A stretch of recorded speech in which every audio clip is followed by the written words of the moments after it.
Taking its time.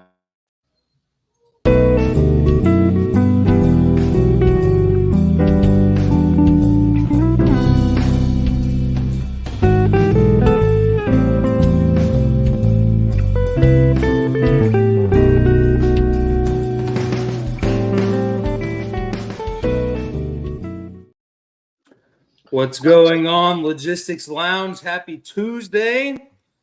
Yeah. Feels like a Monday as always. Bro, Mr. Rob, how you doing today? man, I am all right, bro. Migo, how are you doing? I haven't stopped working since 5 a.m. yesterday morning, so that's a good thing. Bro, My eyes hurt, my feet hurt, my hair's punching me in the face. When your hair hurts, that's a problem. I know that's right, man. And if you're sleeping in this business, man, you're doing something wrong. I'll tell you. That's what I say, man. I'll sleep when I die. I've been working since 5 a.m. In 2016. I mean, 2006. So, but anyway, man. How was your week been? Actually, how was Monday? So Monday, I was driving back from Atlanta, Georgia. Thought I could catch a little break on the morning time, going from East Coast to Central. So driving back from Covington County, Georgia, first thing I saw when I woke up, once again, problems. Got an email from my carrier telling me that the container booking was not showing in the system. Customer did all kinds of research for me and confirmed that it did. In fact, land there, the booking was still good. And, the funny thing is, man, so Freight Mango, we're kind of, our authority started in June. However, we've been in this business for a very long time. So we have to prepay this carrier. And wouldn't you know it, right when the payment went through, the container showed. And so when that happened, they went and picked it up. It was an all-day fiasco. They got there 15 minutes before the shipper closed to get the container stuffed. They had to, scale in, scale out. And when this container gets to the rail yard, what happens? Oh, the booking has been pushed, or the early return date has been pushed to August the 22nd. Oh my God! Thank you, Hapag Lloyd. Oh my God, dude! So you gotta hold that thing that long, huh? I don't know. I'm still trying to figure it out. That's just the chassis, right? That's chassis. That's storage. That's redelivery. It's everything, man. So this vessel, and like we talked about on Friday, this vessel that was booked was overbooked. So it's overweight and it's just overbooked. And so they just don't have room for it. So we got a new vessel now, still waiting on the update. We have the new vessel, don't have the early return date. So that's going to be a fun one. Some freight forwarder is going to pay for this. But that's why you work with Freight Mango directly. Because you won't have these problems. Live track and trace. We have the solutions, but that and then, a little bit of customs problems as we discussed. But today was a beautiful learning day. That's all I can say. Well, man, I tell you, that is why I don't mess with Dre, bro. Or like I just none of that. Buddy, I'm telling you. It's just too many moving pieces and too many other people's hands in the pot that I don't have any control over. And I mean, I tried it once or twice and just what wasn't my thing, man. Like I thought everything was set up, good to go. It was going to be a flawless execution. And it was just as soon as they picked up the chassis, it was one problem after another, after another, after another. I was like, man, this just ain't worth it, man. Like I don't have time for it, man. Dre is one of those things like how you are, like you do it. If that's what you're going to do, that's what you need to do. You know what I mean? Like don't step into that lane and just try to do it along with, normal freight broker stuff, putting things on trucks and such. So you are. I'll give you a wild guess of where it was out of. Savannah? Long Beach. Oh, what? Really? Man, I went back to the belly of the beast, like I said I would never do again, and what happens? Man, But yeah, it's been a fun time. I bet so. My week, so my Monday was all right. I mean, I did nothing but like bleed fucking money over the weekend, man. Like I was telling you about that stuff on Friday about that detention and stuff, man. Like, and the show just didn't stop. Like I just lost money all weekend long, dude. And I've spent today making it up, but it was all right, man. You know, just normal low stuff. You know, just normal low Monday, normal low Tuesday. Busy. Made some money today. Hooked up with a couple new customers. Well, 2 new customers today. So that's cool. I actually am looking forward to Thursday, man. I got a convention that I'm going to down in San Antonio for nurseries. And one of my customers is a nursery out of Louisiana, and he invited me and said, "Man," he said, "dude, come to this, come hang out with us." He's like, "I'm gonna introduce you to like 50 people that I know personally." So, really looking forward to Monday. There you go. Really looking forward to that. So, but other than that, like I said, same old, man. And I don't know about you, but I say we go ahead and jump right into things with this pre-trip stuff. Slayton, I'm gonna come through this computer, brother. You don't want this. I done seen Slayton talking shit, man. This is my long time boy from high school, Douglasville, Georgia, baby. Oh, is that the one you went and saw? No. So see, Slayton. So look, like, you ain't his boy very much because he went and saw his other boy, but couldn't go see you. Yeah. Let that know. Just let that tell you, man.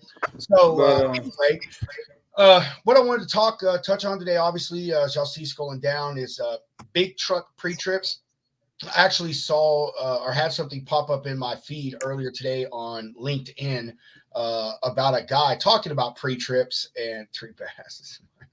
Dude, he's such an idiot, man. Oh my God, Slayton, you're a fool. Anyway, I saw a post on LinkedIn today about a carrier talking about asking about doing proper pre-trips and maintenance and such like that, you know, asking if he's doing them the right way. And I mean, I chimed in and gave you guys some info, and it made me think about going over this topic. Our group here is a majority of carriers, and so I think this would be some really valuable information. Myself, if y'all don't know, I was a driver for 10 years. I've been every part of this country, back and forth in every type of weather, and I've, yeah. So when I talk to you about this, I know what I'm talking about, and just want to give this stuff to y'all, man. Give you a little bit of information. This is really good stuff. It goes into making sure your equipment runs at its optimal levels, and you're doing the right things to make sure that you're making money and your equipment is not costing you money. And the first thing that goes into that is pre-trips. Everybody does pre-trips differently. Some people do them every day. Some people do a pre and a post trip. Some people do them every other day. Some people never fucking do them. Some people check all the fluids. Some people just make sure the lights are running. So it really just depends on who you are as a driver on what type of pre-trip you do. But I will tell you how I did my pre-trips. And I will say that I never, not once, had something put me on the side of the road that could have been found in a pre-trip. And pre-trips do so much. They don't just catch things right here and now. They help you to notice problems that are going to present themselves maybe a few days. It could be 2 months or whatever, but it helps you to see the things that need to be addressed. So the way I did my pre-trips is, and I'll also give y'all a little help with these ELDs, because this is a little trick that will do y'all some good. When I did my pre-trips, I did them every single morning when I was in the fuel island. I used to wake up at like 4 a.m. I'd be in the fuel island at 4:30. So nobody was in there for me to block. So I don't want to hear anyone chiming in later asking why I was the asshole sitting in the fuel island. But how many points are there to check? Huh? What is it? Man, a 32-point check? I don't know. I could go look up DOT's rules and see what they tell you. But I mean, I just did mine the way the military taught me, and then kind of just added some things in that I learned, over the years from my the guy that I learned how to drive from taught me. So, and what I would do is, I would turn on all my lights, headlights, put my four ways on. I would turn my wheel all the way to the left or the right, and then I would get out. I would look at the front of my truck. I would check my headlights, make sure that both of my blinkers are working, check my clearance lights, not just on my truck, but also the ones on top of my trailer. If you stand back far enough, you can usually see those two clearance lights on the front part of the top of your trailer. After I did that, I would pop my hood. And because it was dark, and even though I was in the fuel line with light, I always had a flashlight. Matter of fact, even if I did it in the daytime, I always used a flashlight. So I popped that hood. Flashlight? Yeah. And I popped the hood, and I will say I didn't check my fluids every day. I really didn't. And that's because I checked them at least once a week. And of course, unless, a light or something came on, but I always kept fluids with me and always kept them topped off. I always kept my oil changes stuff done. So, my fluids were always on point, but I just check my fluids, that I can see through, like the coolant reservoir, windshield washer fluid, the brake fluid, the ones that have the clear reservoirs. I would visually inspect those.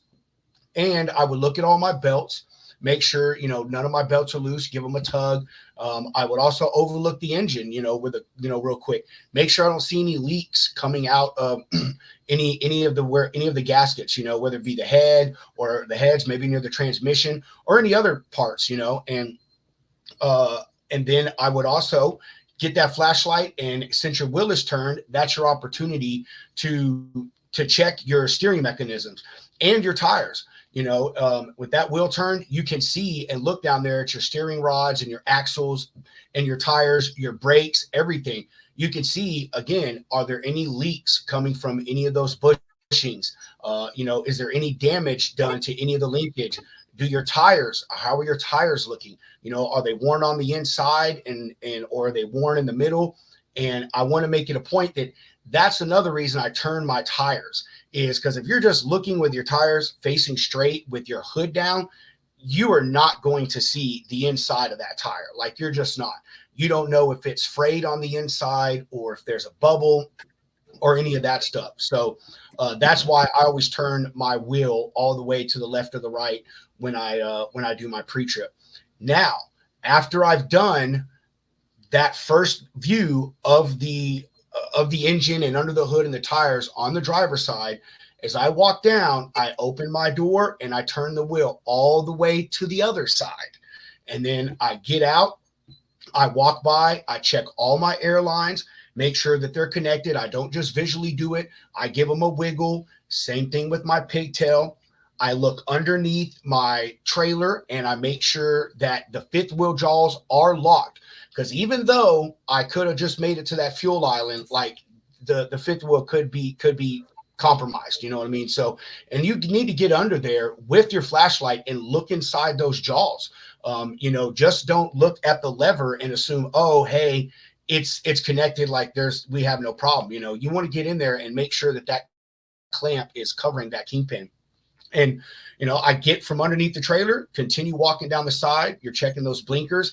And then I crawl back underneath the trailer when I get in front of the rear tires. Because, again, I want to look at those axles. I want to look at the air canisters. I want to look at the brakes and the inside of those tires and make sure that there is nothing loose, nothing leaking, no air coming out from the lines, no grease coming out from the hub seals or any of the brake components underneath those trailer tires.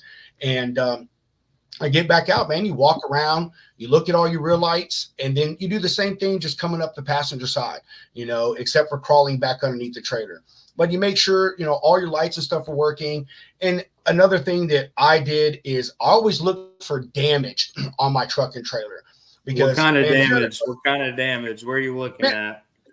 On the truck and trailer, man, making sure that people didn't rub into me or, scratch up against the truck or something like that. Because, somebody ran into you? I was going to say, you usually will know if someone hit you, man. But believe it or not, dude, I've seen guys that sleep through it, and it takes people 5 or 10 minutes to get them out of the truck to say, hey, man, I hit your fucking truck. While they're driving? No, man. While they're parked. Yeah. What? We're talking about being in a truck stop, Hunter. Stick with me here. Dude, I've never driven a truck. I'm thinking about getting my CDL and forklift certification just to have some skin in the game.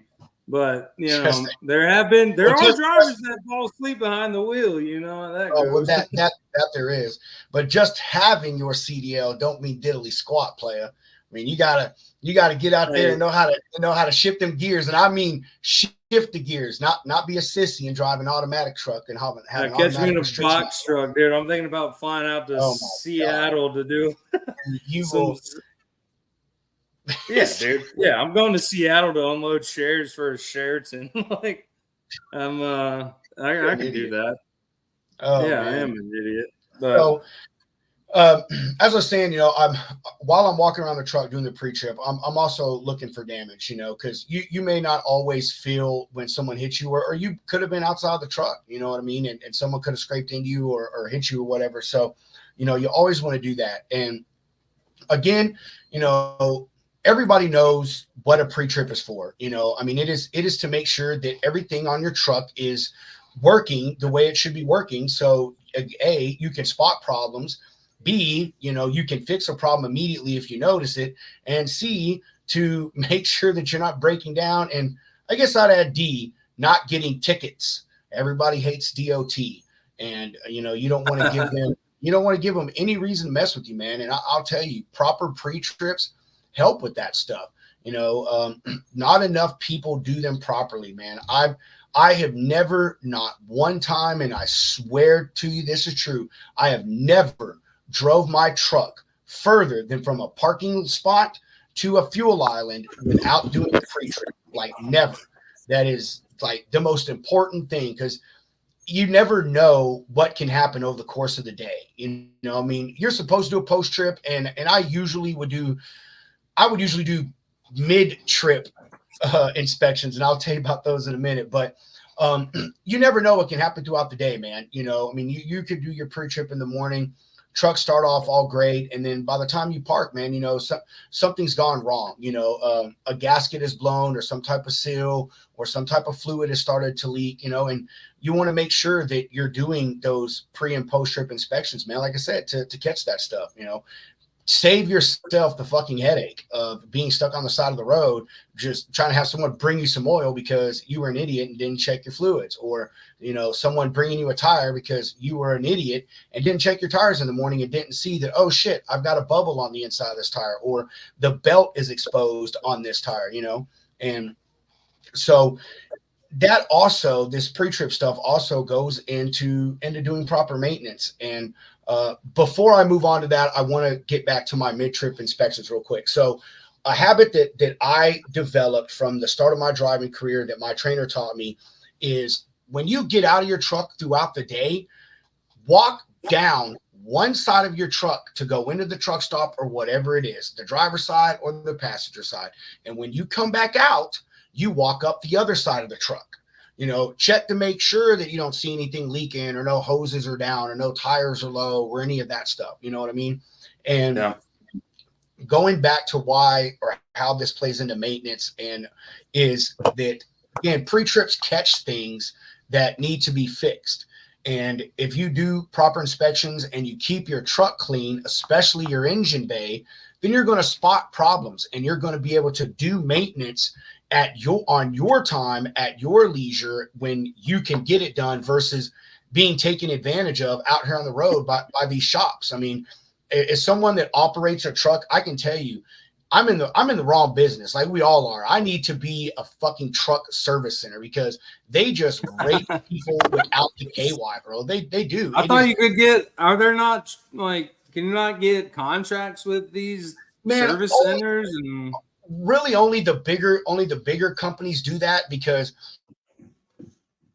or what about contracts insurance? is, you have to, insurance is just like car insurance, man. It don't cover that stuff. You know what I mean? Like, I'm Yeah, not sure if you can get aftermarket truck warranties like you can for a car. I've actually never thought about that till now, but I will look it up. But so most of this stuff, the repair stuff, is obviously on the carriers. You know what I mean? And And these shops, man, they do, bro. They are predatory, man. They take advantage of you because they know that you have no other choice but to get your truck fixed. And if you don't, you're just screwed. So, I You're mean, dead on the road. it's bad, man. It's bad. So, you know, Yeah. with our own truck, man, I tell my two drivers, Garrett and Josh, all the time, like, bro, you better be doing those damn pre-trips. I want to know when something is wrong with that truck so we can get it fixed. You know, right now we actually just got a new truck. We got a Kenworth T680, so that's freaking cool. But our last truck, man, it had nothing but problems. It was a fucking freight shaker Cascadia, man, just a piece of shit.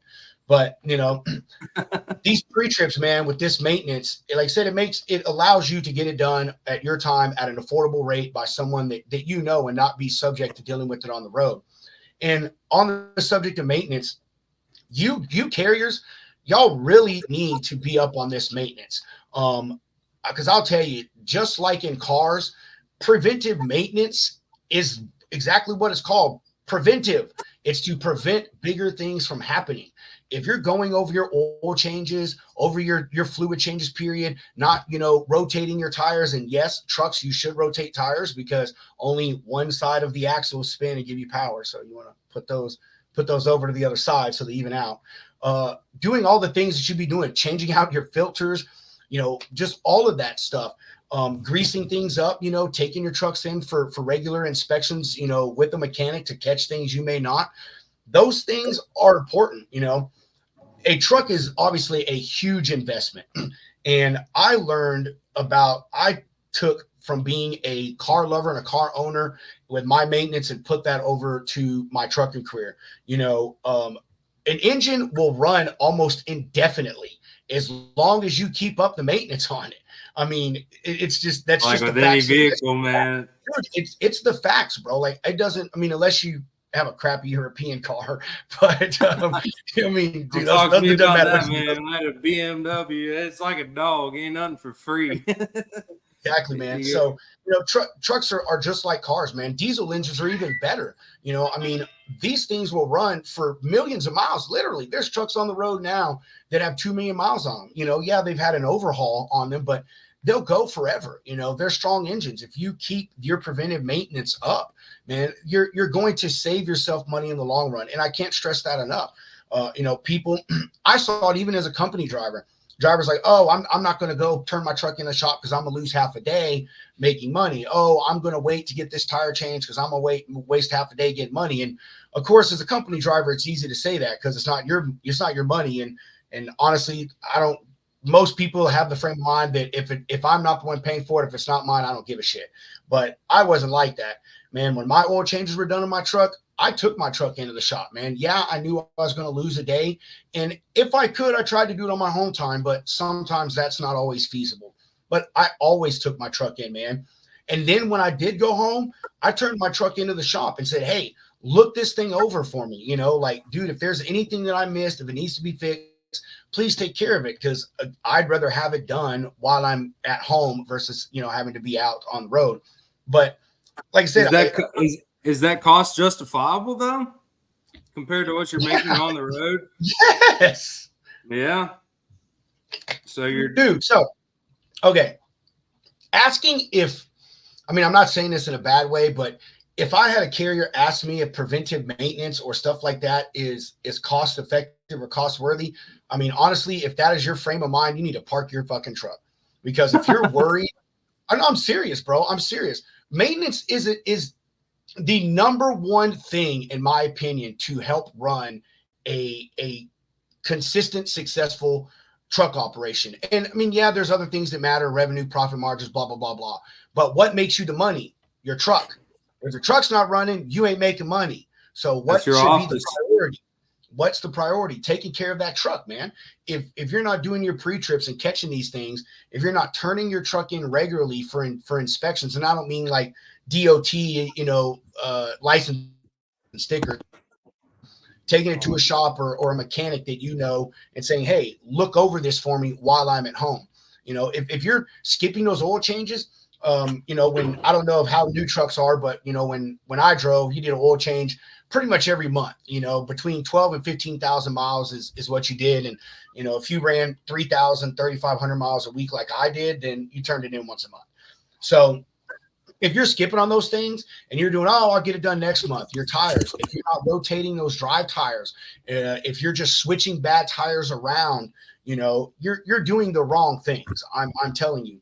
I know maintenance is not cheap, but if your truck's not running operable, optimally, then you're not making money. And that goes even further with maintenance. Not changing your fluids and your filters, that sucks up fuel. It puts stress on your engine. So now, because you don't want to spend the money to get your oil change and your fluids changed, you're using up more fuel. You're doing more damage to your engine. And tires, man. If you've got bad tires, you're hurting your truck, man. You're messing up your alignment. You're messing up your shocks. You're messing up your fuel mileage. So pre-trips and maintenance, they are the most important things to be a professional driver. I'll say that, to be a professional driver. Just because you have a CDL, man, that does not mean you're a professional driver. It really doesn't. A professional driver knows the ins and outs of what they're doing, of their job. They know how to take care of their truck. You don't have to be a mechanic, but just the things I'm saying, they know what needs to be done. You know what I'm saying? And they Kill think my about dreams, man. You're killing my dreams. So, but like I said, this stuff is just real important. The truck is your largest expense, overall. Yeah, fuel costs a lot of money. But your truck is the biggest investment that you make up front, and it's going to be a consistent investment because you're going to have to repair and replace it over time. So why not put in the effort and do your pre-trips and your post-trips? Get your maintenance done when it's supposed to be done, man. Like I said, all these things add up and will eventually cost you money. Those oil changes, man. Yeah, you may miss them. I get them done every 2 months and I do this and, here and there and now. But over the life of not getting those done properly, you're still doing damage, man. Old oil is not good for any engine, and your gaskets over time, that bad oil and those bad fluids, they'll help degrade your gaskets and stuff faster, man. If you're not greasing things up the way they should be, and trucks have a lot of grease points, man, you're doing damage to your truck without even knowing it. And so, yeah, I really think that pre-trips and maintenance are really a key thing that drivers need to focus more on. It was a really huge problem when I was out there. I never, hardly ever saw drivers wake up in the morning and do a pre-trip before they left their parking spot. They just don't. They get out, they go on the truck stop, do the three S's as we call them, shit, shower, shave. You know what I mean? Do the 3 S's, and they get their coffee and their whatever from the deli, and they're back out on the truck. They start it up and they leave. That's it. You know what I mean? And they just roll on. Oh, well, I did a pre-trip 3 days ago, man. Well, hey, that's not good enough. Yeah, you're driving thousands of miles in those 3 days. Man, like I said, any distance can mean anything, man. I mean, the last place that I drove for 2 times did I go and I had one tire changed on my truck, and then another tire blew on my trailer 70 miles down the road. So, dude, the amount of miles that you travel doesn't matter, because it's like I said, anything can happen in that amount of time that you're behind that wheel, man. You know what I mean? Even pulling out the parking lot, something could break that you literally just looked at. You know what I mean? So that's why it's important to do your pre-trip every day. Like I said, I used to do mid-trip inspections. When I got out of the truck, like I said earlier, I walked down one side of the truck, take a look at everything underneath, so forth, just a quick glance. And then when I came back out, I walked up the other side of the truck, did the same thing. And like I said, I'll tell you, that it's simple.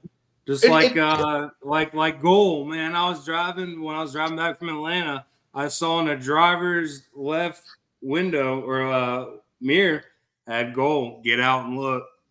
Just that easy. Don't be lazy. Get out and do it. Just do it. None of them do that either. None of them do that either, man. Don't even get me started on these people that back, man. I tell you what, bro. But I mean, no one did. I always did, man. I mean, you get to a point after you drive for a while that a majority of backs you see and you're like, oh man, I got this shit. I mean, you just know exactly how to line yourself up back into it and whatsoever. But up to the day I stopped driving, man, I was never embarrassed to get out and look, because like I had an awesome trainer, and his number one thing to say was, "It's not your license that's on the line." You know what I mean? And Exactly. it is not your license or your job on the line. Dude, when So I worked. this comment here, my buddy Colin, he works at Averett, or Southeastern, excuse me. PMCS saves lives as a driver in the military and civilian sector. Well, Colin, man, that's one of my longtime buddies, football guys, man. Went to school with him for a long time. Colin, you're right, man. However, you know how it was in the military, bro. You couldn't do enough pre-trips to catch the crap that breaks on government equipment.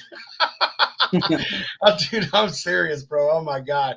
Like, is crazy as the government is about about their equipment and getting stuff fixed, like, it doesn't matter, dude. Like, you'll fix something on a truck, roll it out to the parking spot, go to start it up 10 minutes later, and the engine blows. It's just the craziest shit, man. But no, you're right, man. PCMSs, that's what we called them in the military. So all of you veteran folks out there, y'all know what those are. But yeah, man, back to what you're saying about the back and get out. Look, people don't do that either, man.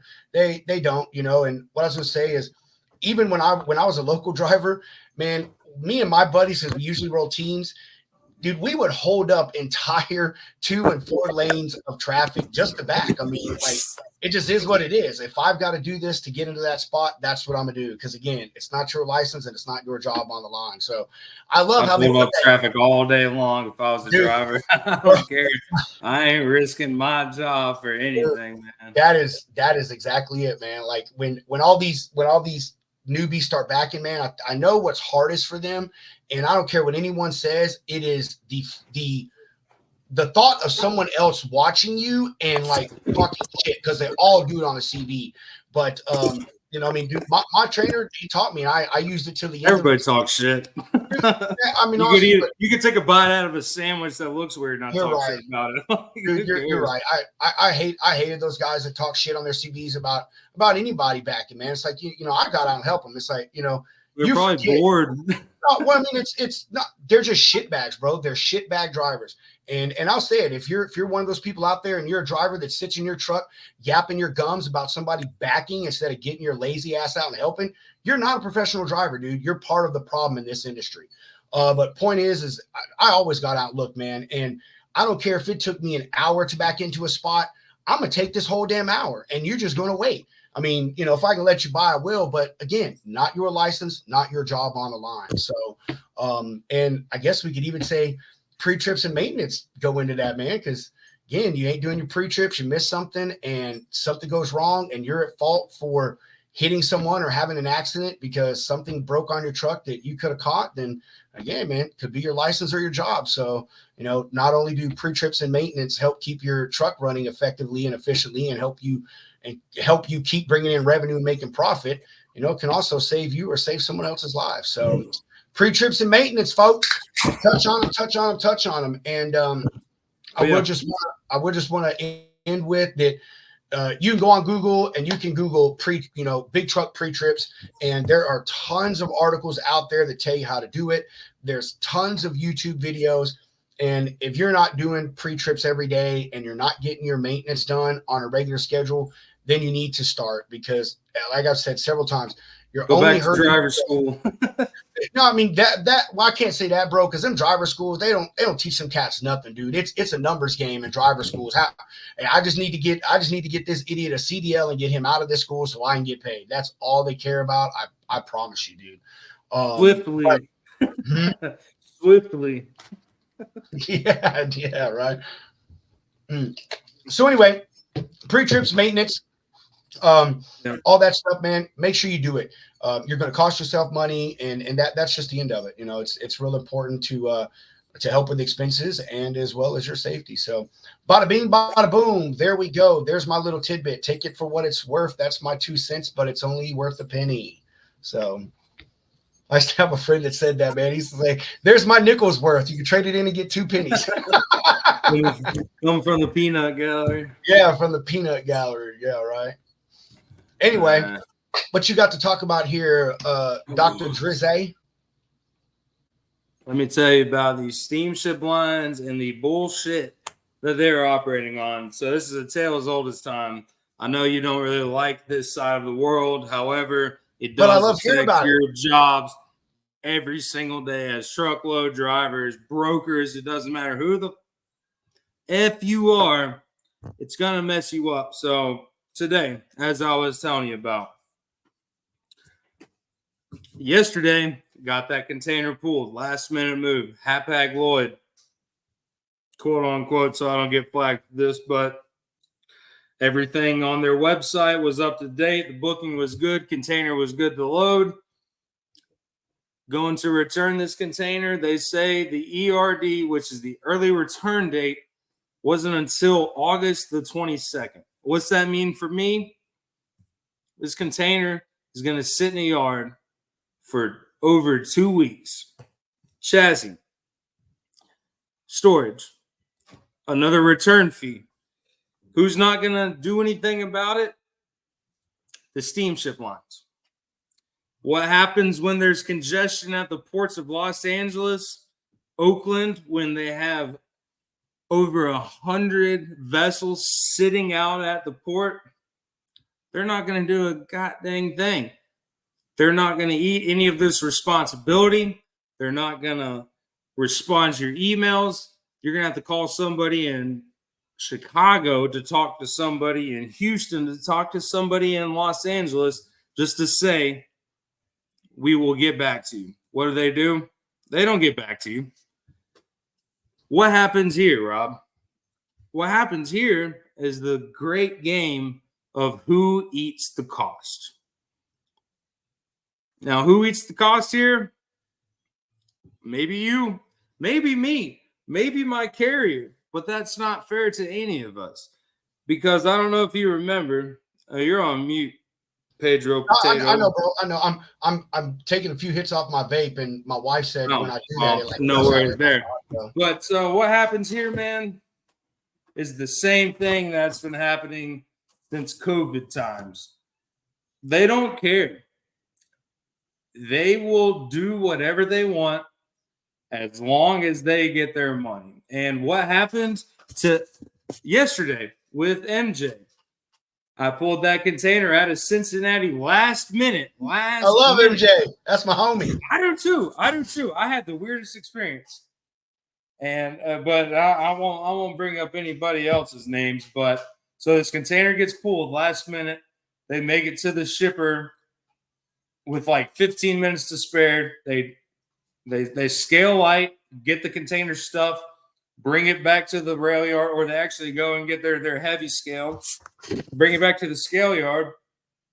Hapag Lloyd has not updated their information on their website. The freight forwarder has not informed anybody. And they tell us, yeah, you got an ERD of August the 22nd. All they update what's an ERD, bro? Early return date. I thought so. Yeah. So in that instance, you have an X amount of days to get your empty equipment for exports. You have X amount of days to get it stuffed, and you have X amount of days to get it returned.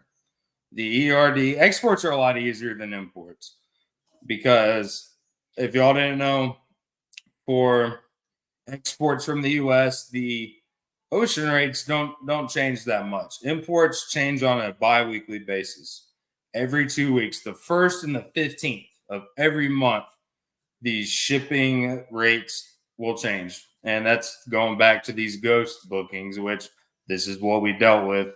But I've dealt with this for years upon years upon years. It is the steamship lines overcommitting and under delivering, which is the exact opposite of what's going on in this industry of truckload brokers, drayage carriers, whoever it may be. The saying, it is under promise, over deliver, correct?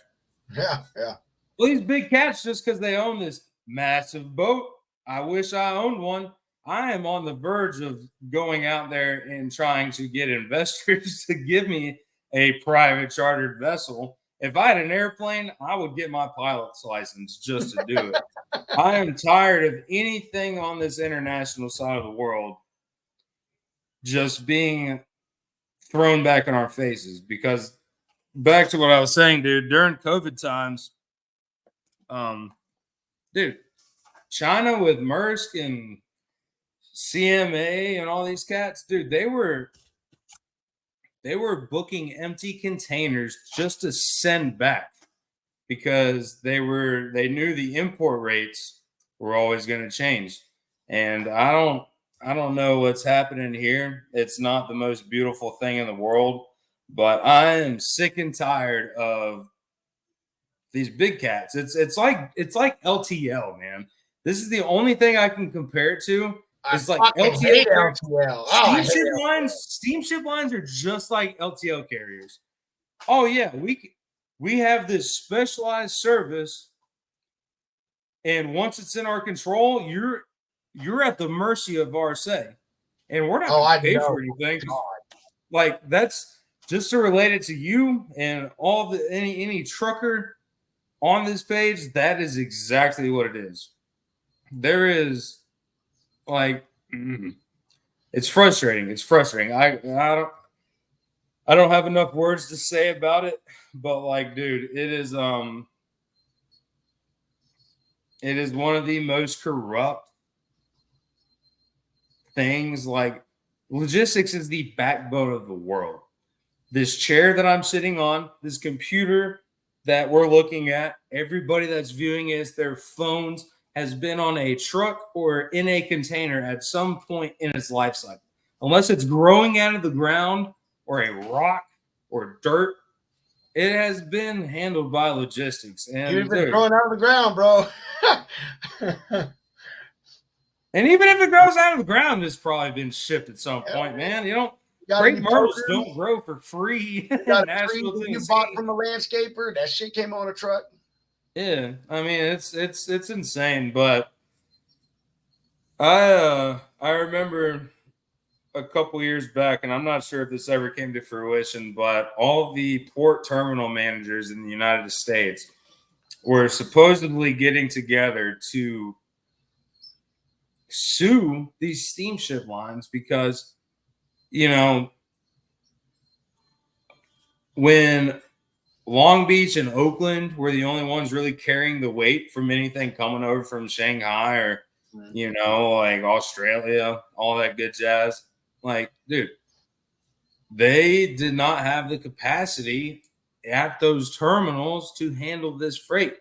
And they would turn away truck drivers that had sat there for over all day, man. I had drivers get to the port at some points at 4 a.m. and sit there until they close the doors, and they have a 2 or 3 hour lunch break. If you didn't know this, where they just close down the port completely.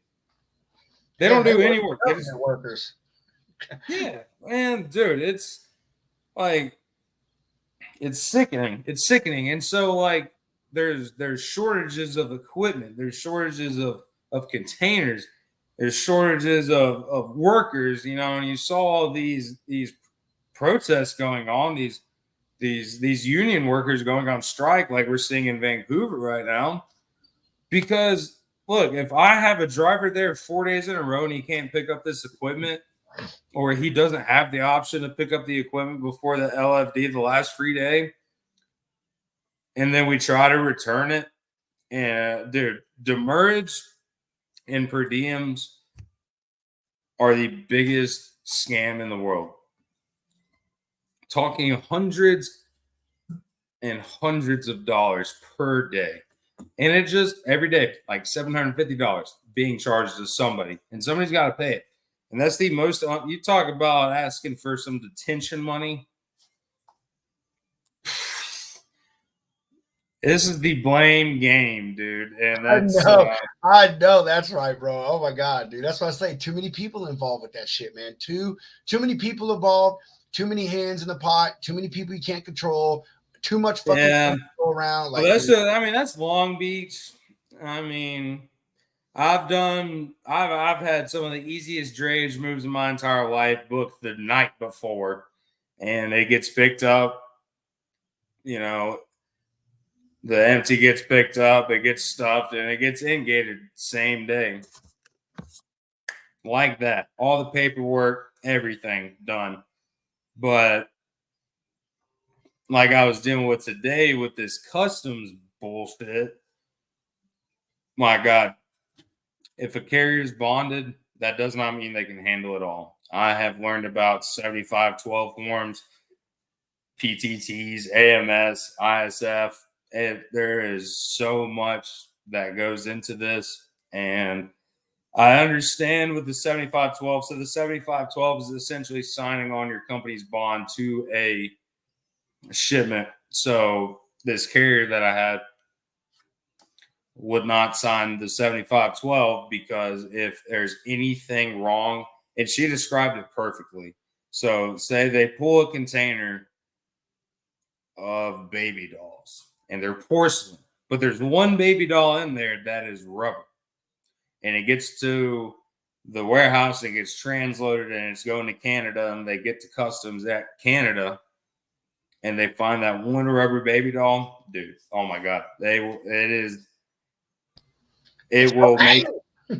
will make any claims process look like a walk in the park with a bunch of joints, and the Beatles are playing in the background and unicorns are flying around with big-breasted women, and it's insanity, dude. I have learned, like, dude, I'm a glutton for punishment in this industry. I don't know what else to say about it, but every single day brings something new. But the only common denominator in all of this that makes this side of the industry more difficult than it needs to be are carriers like Hapag-Lloyd that are the yellows of the steamship line world that give dirt ass cheap prices, and they will take more expensive prices when the market spikes, and they will kick your shit to the side. And fuck you, Hapag-Lloyd, for that bullshit. I will always, always, always be the more expensive guy just to make sure my customer gets their shit there on time. Fuck you. That's my 2 cents. I'm tired of it. Cheap freight, eat dick. That's, man, I hate that shit. So even on your side, it's fuck cheap freight, huh?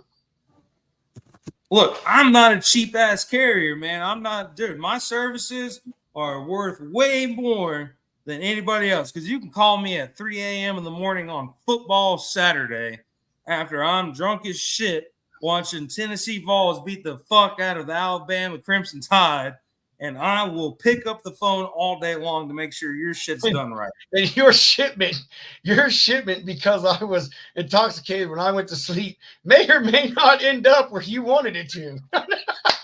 I mean, dude, I do my part. Look, when I say my service is 367 days of the year, I know there's 365 days of the year, but I work 367 days of the year. That's an extra 48 hours that I created myself just to ensure that shit gets done right. I mean, dude, That's funny. That's funny you say that because I always say I work 7/363 because or 7 364 depending on if it's leap year, but because I ain't doing shit on Thanksgiving or Christmas. I don't care if your warehouse is burning down and you need stuff taken out of there, dude. Your shit is just gonna burn down, or you're gonna find someone else because I won't do it.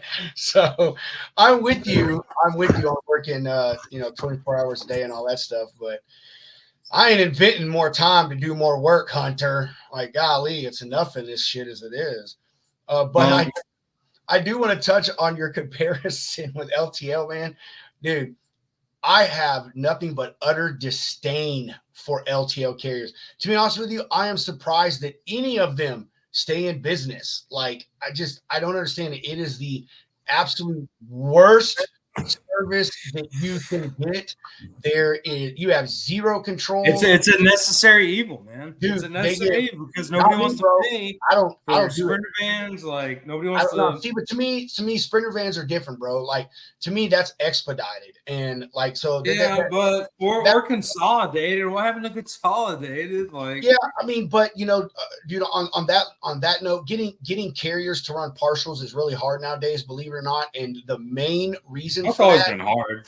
well, I mean, it was, Unless it's flatbed. Unless it's well, flatbed. I love me. yes, yes, and I was just going to say because the reason is it's mainly due to the seals that go on the back of the trucks. If that seal gets broken, Yeah. even if you got 10 pallets and you can fit, another 12 or 13, 15, 16, whatever it is, then that seal gets broken, man. Like that can cause a problem. So LTL, I hate them, man. Like I do. I have never, not once, had a good experience with an LTL carrier. I got a guy today. He's a nursery, matter of fact, out of Southern Georgia, and he loves LTL, man. Dude just loves it because he's cheap, which is great, man. I get it, man. You want to get the highest marks you can on your stuff, and that's all gravy. But every time he asks me for an LTL rate, I tell him, hey, Bo, which is that's his name. Like Bo, I'm not going to rate you LTL, man. Like I will put it in a box truck or a sprinter van, or we can do something like that. But like that LTL stuff, I don't like, man. Too much headache, and God forbid you get a claim on that shit because it's just ridiculous. It's a waste of time for a dirt cheap margin. Like, dude, and again, my biggest thing is I have no control over it, man. I mean, I've had loads. I did one for him. Dude, it went from Georgia to New Jersey and then another one from Georgia to Connecticut. It took them 3 and 4 days to deliver these things. Bro, I could have put that shit on a sprinter van and had it there the next morning. You know what I mean? And like, dude, you shit. Exactly. Like, and that's what I've said before. What value do you put on your own product? Like, do you think your product's that, like, I mean, obviously you got to make some margin here, but you don't have to rob the bank every time. Like there are alternative solutions. Don't be a cheap bastard. Like don't be cheap. If you buy cheap, you're gonna get cheap. Like that is so true, man. And it is. And I mean, there's some brokers out there, they love LTL, and just like with Dre, I really feel that LTL is a niche. I mean, yeah, any idiot can do it because all you got to do is. I love LTL, man. I love LTL. That's what I'm saying. It's a niche, and I mean, and when I say any idiot can do it, I don't mean by that it's easy. What I mean is, like us, we have a contractor that we go on their website, we tell them what we want, where it comes from, so forth and so on, and they spit out like 4, 5, 6, maybe even 8 different rates depending on how many LTL carriers are in that area. And was it Rapid Ship? No, it's priority one. Oh, I actually, I had a little contract with the priority one there. Never worked with them, but I mean, they're good. Priority one's just kind of, they're honestly like another freight broker. You know what I mean? Like they are a freight broker. That's what I'm saying, dude. I had a 1099 contract with them. You're using, and I signed up with them, but I never did anything. I just was working for them for a month, quote unquote. But there are different solutions. But also, I mean, look, if you have there are regional terminal managers that you can talk to, like Southeastern here in Nashville. I knew a girl, Mary Riley, and if I had any problems when I was using Southeastern, I just pick up the phone and call her, and she would get to the bottom of it ASAP. So it's the same, like, but once again, people in logistics are lazy. They pick up the phone sometimes, talk to people. You can't just email people all the time. I mean, and that is all true. And I think that maybe that's also maybe a selling point of LTL is because like once you book it, like it's pretty much hands off. You know what I mean?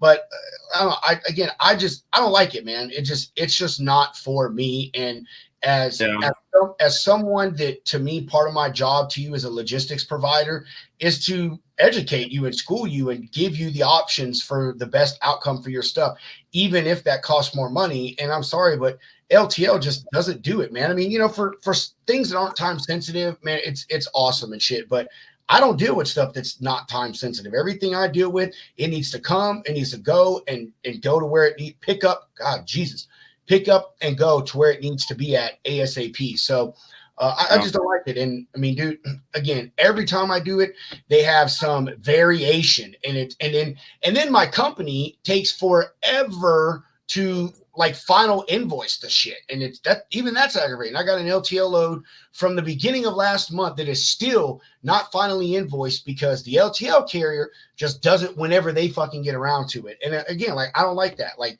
now you're playing with my money. I may have just made a $500 margin, which I didn't, but I may have made a $500 margin, but now I've got to wait 2 months to collect my money because, again, like the LTL company, they do whatever they want. They feel that, just like a lot of these big shippers and receivers, the Walmarts and Krogers and stuff, like, that's why we go after SMBs, baby, SMBs. Yes. Small, medium-sized businesses. Yeah. So, but yeah, there you go, man. I don't like LTL. And to be honest, I guess that's kind of why. There's ways to do it better. But there is, bro. But I mean, I'm not going to get involved in it because it's too many moving parts. I would, I don't know. What do you want to spend your time on? Yeah. A shipment that's going to take a month to get there, and you have a customer that's asking for an update on a $45 rip every single day. And then I can't give him an update. I can't just call the driver like I could if my own stuff. Like, I got to get in touch with Southeastern or Central or T-Force or whoever it is and say, hey, what's the update? And then I got to wait on them. Catch me dead using T-Force. Yeah. Well, I mean, I'm just giving an example. I don't think I've ever used it for sure.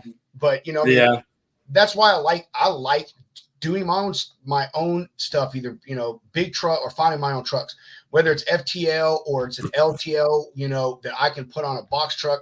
I'd rather do it that way, and I'd rather you charge you can talk to your driver. That's my point. Is I'm in control of them, man. Like, not like I can tell them what to do, but like, I have tracking on their phone. You know what I mean? That is a have to with my company. I can call you anytime I want to ask you a question. You can call me anytime you want to ask me a question. Like, there's direct communication between me and the carrier. There's the shipper, me, the carrier. There's not me or the shipper, me, the priority one, then the LTL company, then the LTL trans manager, then the driver. It's just, again, it's too many hands in the pot, man. And I don't like that shit. You're beneficial to having someone like Hot Toddy in your back pocket that's out there absolutely slashing throats. Man, Hot Toddy, Todd the builder, Todd the bod. He's my dude, man.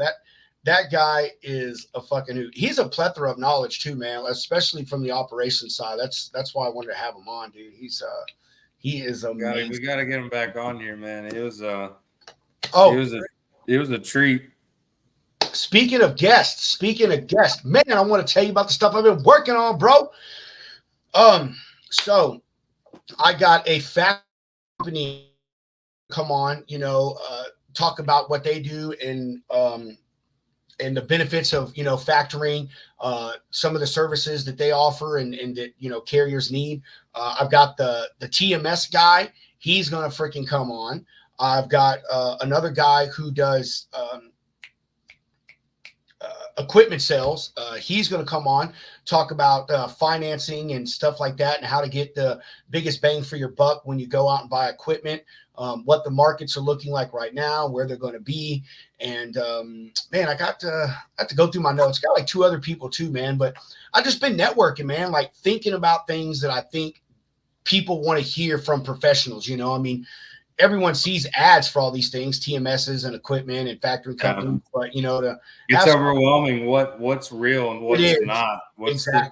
Exactly, dude. So I'm going to have some great freaking guests on, man. I also hooked up with a guy who he and I have traveled like the same professional path, bro. We both started out in the military. It's 88 mics. We both became truck drivers. We both got our college degree in logistics while behind the wheel of a truck. We've both been logistics and transportation supervisors. And now we're both brokers, dude. It is so nuts to meet someone that like literally the same fucking path, man. And he was going to become an 88 Alpha, maybe. I was going to become an 88 November, which is a warrant officer, a transportation warrant officer. So, point is, I'm going to have that guy on, man, because it'll be really cool to have someone else with the amount of knowledge that I have on this side of the industry, and just kind of have a powwow, man, and talk shit and get his views on things, because I mean, sure. I'm an asshole, man. I mean, I really am.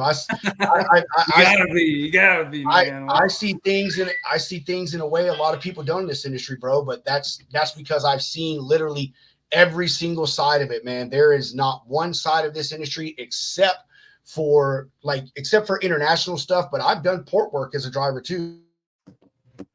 So yes, sir. I've seen it all, man. I've been there. I've driven a truck. I've been a logistics manager. I've been a transportation supervisor. I've been an operations manager. I've fucking ran warehouses, dude. I've done pretty much everything. So my outlook and my attitude is a lot different. I don't take excuses. I don't play games. I don't want to hear your shit, because if I can do it, you can do it. No excuses. So point is, be cool to have another guy on here that maybe isn't so hardcore and rambunctious about things that because I do, man. I tear into people, man. Like in this group, I've had people tell me, "Oh man, you're rude." I'm not rude, man. I'm just blunt. Like that's just the end of it. I'm not gonna straightforward, man. This is a black and white industry, baby. It is, man. If you're wrong and you're being stupid or whatever, I'm gonna tell you, and I expect you to do the same thing. If I'm wrong and I'm being stupid, I expect you to tell me as well. So yeah. Got some really cool people coming on, man. I'm really excited about that. We're also going to have the Truck Drivers of America charity people back on. I touched the base with the lady from there that's higher up that I told you, or another one of the board members, I should say. I believe her name was Tiffany. So we're going to get her on, which I think will be great because if I understand it correctly, she is a trucker's wife. And last time when we talked about this stuff on, what was it, Friday? Yes, on Friday. Yeah. We had a couple of ladies in the audience, asking about, for truckers' wives and stuff, what can they do? So, dude, a lot of exciting things coming up, man.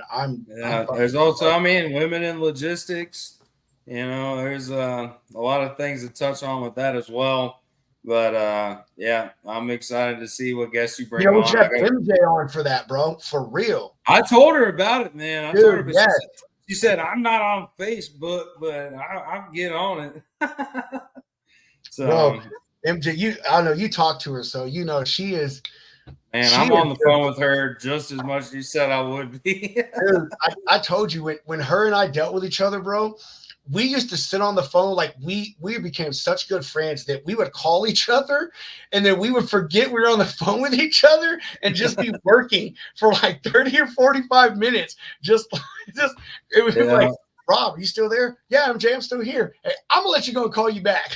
Like, dude, she is amazing, bro. She is probably one of the coolest, most knowledgeable people I've ever met in this industry, man. So yes, man, we should have a special with some women from trucking, man. I actually know some pretty cool chicks on LinkedIn, man. One of them, she takes amazing photography. We're actually all on LinkedIn trying to talk her into publishing a book. But point is, dude, she's been in this a really long time, man.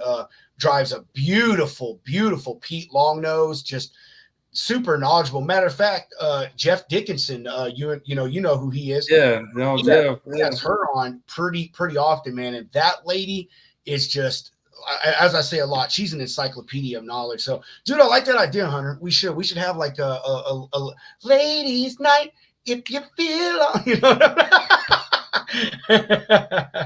Oh man. If we can get the licensing for that song, I think it's under 30 seconds. Right. Oh man. Anyway, bro, I'm gonna bounce off here, go do my normal. I'm going to decompress for a minute and watch a show, chat with my wife, and that's it, dude. I'll get with you tomorrow. We'll talk about what we're going to do tomorrow. I want to try to have somebody on, maybe not. Depends on how you and I feel. And home skillet. As always, a pleasure talking to you, bro Cephas, and I will holler at you tomorrow. Really, homeboy.